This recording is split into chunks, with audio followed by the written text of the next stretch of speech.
So it all happened one Sunday night. I was doing my exam, and all of a sudden I felt very weak. I was getting heart palpitations. My head was lightheaded.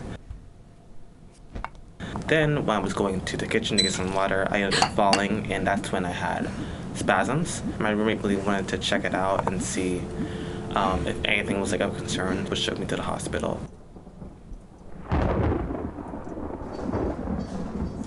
The hospital staff immediately started treating me as if like I was tweaking out, as if like I was on some drugs. They were constantly going towards that. They were like telling me to stop moving so much. They had to restrain me at one point and forcibly sedated me, which kind of like zonked me out. Eventually, after my roommate left, they said they wanted to do some tests. Then they tried a lumbar puncture or a spinal tap, which is when they insert a needle into the back of your lower spine and take out spinal fluid to see if there's any infection with that. And they did it, and they performed it incorrectly. Generally, all of it went very wrong, and they ended up puncturing a very important part of my spine to where it infected my spine and released a bunch of spinal fluid within like my back up to my head. And that caused things like delirium, high like case of dementia, inability to walk, and a lot of like just very intense nausea.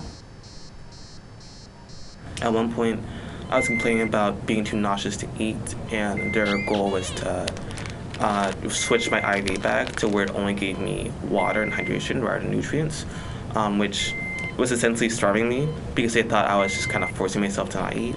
They would constantly have me like get up and try to walk even though I said that it was too painful. When my girlfriend ended up visiting me in the hospital, that helped in the sense of like I felt like I wasn't like physically as alone. That's what got me going to feel like I could actually have a chance of getting better eventually, rather than just kind of like letting that kind of depression sink in. And I just tried to like kind of like convince myself that like things can always happen and like life is pretty unexpected, but being afraid of that unexpectedness doesn't really do anything, kind of like just keeps you stagnant.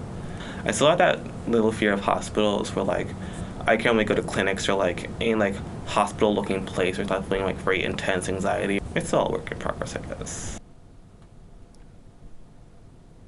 Thank you so much for coming in and let me course. interview you. Of course. Yes, okay. Alright. That's me. I hope you enjoyed it. I know I did. I'm gonna put that in there, yeah. That's a good way to end it. Oh Lord.